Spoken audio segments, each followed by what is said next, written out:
Assalamualaikum warahmatullahi wabarakatuh. Terima kasih sudah mau mampir di channel ini. Ya, ini adalah channel dimana gue, Rama Yuandika, tukang kopi yang hobi banget ngomong, ingin bercerita tentang apa saja.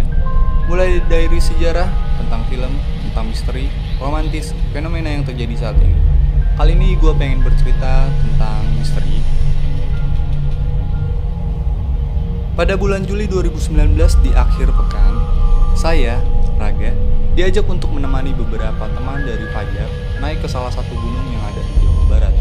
Kami berangkat berdua dengan mobil dan akan menjemput teman Fajar yang sudah menunggu di daerah Cawang. Teman dari Fajar ini 4 orang wanita dan 4 orang laki-laki. Yang pernah melakukan pendakian hanya 3 orang dari mereka dan yang lainnya baru pertama kali.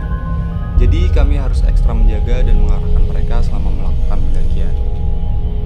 Oke, lanjut ke perjalanan menuju base camp. Tidak ada yang menyangka bahwa ini akan menjadi perjalanan penuh dengan cerita yang menyeramkan. Kami berangkat dari Cawang jam 11 malam dan sampai base camp jam 3 pagi. Sesampainya di base camp, kami beristirahat sebentar karena rencananya pendakian akan dilakukan jam 9 pagi. Beberapa dari mereka bukannya istirahat, malah mereka main game yang membuat mereka kurang istirahat. Pagi pun tiba, kami langsung mempersiapkan semua kebutuhan tim yang akan saya bawa selama pendakian. Entah mengapa perasaan saya saat itu kurang enak, tapi saya mencoba untuk berpikir positif saja. Mungkin karena udara saat itu dingin dengan saya. Setelah semua kebutuhan sudah siap, kami pun langsung berkumpul untuk melakukan briefing sekalian berdoa untuk keselamatan kami selama melakukan perjalanan. Sehabis itu kami langsung menuju pos pendaftaran untuk menyerahkan semua data-data dari kelompok kami yang ikut dalam pendakian tersebut. Kami pun berangkat dari pos pendaftaran kira-kira jam setengah 11 siang. Dalam perjalanan perasaan saya semakin bertambah tidak enak, tapi lagi-lagi saya mencoba untuk berpikir positif. Perjalanan pun berjalan dengan baik dari pos pendaftaran menuju pos 1 dan pos 2. Di jam setengah 1 siang, kami memutuskan istirahat sejenak di pos 2 untuk makan, sholat, berbincang sejenak di salah satu pendopo. Kami melanjutkan perjalanan jam 2 menuju pos berikutnya. Sesampainya kami di pos 4, kami terpisah karena ada beberapa orang yang jalannya lebih lambat. Nah, di sini saya dan salah satu teman dari mereka, yaitu Haris, memutuskan untuk duluan karena hari sudah mulai gelap dan kami harus sampai di sana untuk mempersiapkan tenda. Kebetulan Haris juga salah satu orang yang membawa tenda. Niatnya agar semua sampai di sana langsung bisa istirahat. Setelah sampai di camp area, kami langsung menggelar tenda dan istirahat sebentar untuk bersiap menjemput mereka yang jalannya belakangan. Saat kami sudah menunggu di jalur menuju camp area, ternyata ada mereka yang sangat kelelahan. Kami bertemu rombongan kedua dan langsung mengantarkan mereka ke tenda kami. Kata rombongan kedua, ada 2 orang lagi yang tertinggal. Kami pun langsung kembali ke jalur dan menyisir hingga akhirnya kami menemukan rombongan terakhir. Mereka terlihat sangat kepayahan. Salah satu dari mereka memang memiliki postur tubuh gemuk yang namanya Joseph dan temannya yang bernama Dimas. Saat itu membawakan barang bawaan dari Joseph. Mereka pun berhasil kami temukan dan langsung kami hantarkan ke tenda. Dalam perjalanan menuju tenda, saya berjalan paling belakang agak jauh dari mereka. Gak tahu kenapa saya sering menoleh ke belakang seperti ada orang. Saat saya menoleh ke belakang, untuk kesekian kalinya, saya melihat ada orang di antara batu di bawah yang terkena lampu senter saya. Jaraknya sekitar 10 meter dari saya. Saya langsung refleks menegur, teguran yang biasa pendaki lakukan. "Sendirian bang, temennya mana?" Sapaku setengah berteriak. Dia hanya merunduk dan diam. Dia diam karena dia kecapean, pikir saya positif. Saya tinggalkan dia sembari bilang, "Semangat bang, sedikit lagi." Tidak jauh saya melangkah, hanya berkisar 5-7 langkah. Saya menoleh dan laki-laki itu sudah tidak ada di tempat. Karena kejadian itu, saya mempercepat langkah saya sampai saya bertemu dengan teman-teman saya yang tadi sudah jalan duluan menuju tenda. Haris langsung bertanya pada saya, "Lah, lu kenapa dah, gemeter gitu?" "Hehe, gak apa-apa Riz, kuy lanjut." Sesampainya di tenda, kami langsung beristirahat, makan dan langsung tidur. Saat ingin tidur, saya masih membayangkan kejadian yang tadi saat bertemu dengan laki-laki yang tiba-tiba hilang. Di pagi hari, sekitar jam 6 pagi, saya sudah bangun dan langsung keluar dari tenda yang menemukan Haris sedang memasak air. "Ga, ambil air yuk, air habis nih." Saya pun mengiyakan ajakan Haris. Setelah kami mengambil air, sarapan, dan kami bersiap untuk summit menuju puncak. Kami summit hanya berlima karena yang lainnya sudah kelelahan dan Fajar juga harus menjaga mereka, makanya dia tidak ikut ke puncak. Setelah kami sampai ke puncak, foto-foto dan menikmati pemandangan, kami turun menuju tenda jam 2 siang.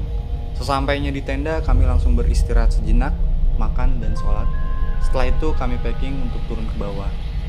Saya bilang ke Haris untuk tidak turun lebih dari jam 3 karena kebakaran tengah malam di jalur. Tapi kami malah turun jam 4. Benar saja, kami jam 6 masih berada di jalur. Kami terpecah menjadi 2 kelompok. Kelompok pertama saya, Haris, dan 2 teman perempuan Haris turun duluan dan sisanya masih di belakang. Di sisi lain, Fajar, Joseph, Dimas, Radi di belakang dengan 2 orang perempuan yaitu Mbak Desi dan Firda. Saat sudah maghrib, perjalanan pun aman-aman saja sampai salah satu dari mereka yaitu Mbak Desi keceplosan ngomong random. Ih, kayak gendong pocong deh di belakang lu. Dan diikuti tawa dari teman-teman yang lain. Spontan Dimas membalas omongan itu dengan cerita mistis yang pernah ia dengar bahwa jangan ngomong sembarangan, nanti diikutin loh sama penunggu gunung. Suasananya pun mendadak hening, diikuti suara azan yang terdengar lirih dari pemukiman jauh di bawah. Duh, kuping gue panas nih. Mbak Desi mengeluh kepada Fajar. Yaudah istirahat aja dulu. Saat itu mereka masih melakukan perjalanan turun menuju pos 3. Di sela istirahat, Mbak Desi mendadak menangis dan ketawa sendiri, meminta untuk pulang. Fajar yang sudah berpengalaman langsung memegang tangan Mbak Desi dan langsung bertanya, "Kamu gak apa-apa, Mbak?" Tanyanya panik. Mbak Desi pun berdiri dan langsung lari turun ke bawah. Padahal pada saat itu Mbak Desi sering mengeluh kesakitan pada lututnya.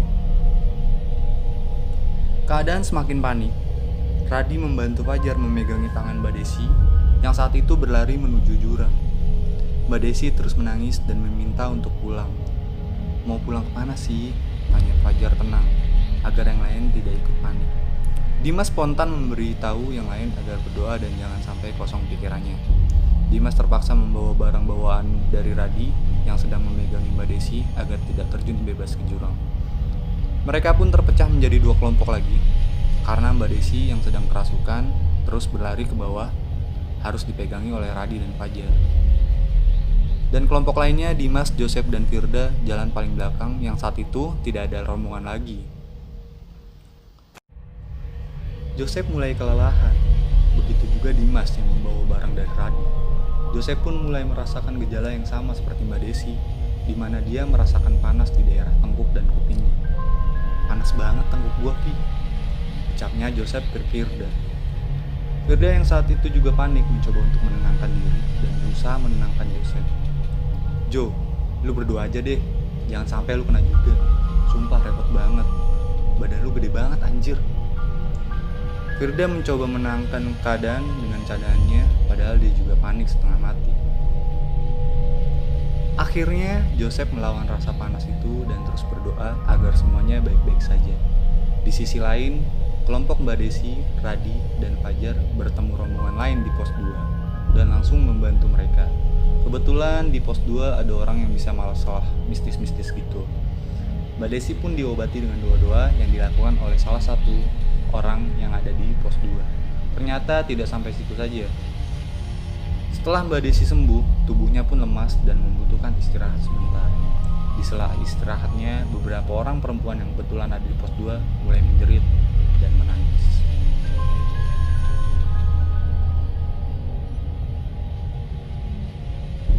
Sampai sini dulu ceritanya, soalnya masih panjang part-partnya, dimana mulai banyak yang kesurupan di pos 2, dan bagaimana nasib dari rombongan terakhir yaitu Joseph, Dimas, dan Firda. Mengingat Joseph mulai mengalami hal yang sama persis dengan yang dialami oleh Mbak Desi. Oke, nantikan cerita ini lagi di malam Jumat selanjutnya, dimana bakalan banyak plot-plot yang bikin kamu merinding banget. Oh ya, jangan lupa like, share, dan subscribe channel ini. Mohon maaf bila ada kesalahan kata dalam video ini. Akhir kata, wassalamualaikum warahmatullahi wabarakatuh.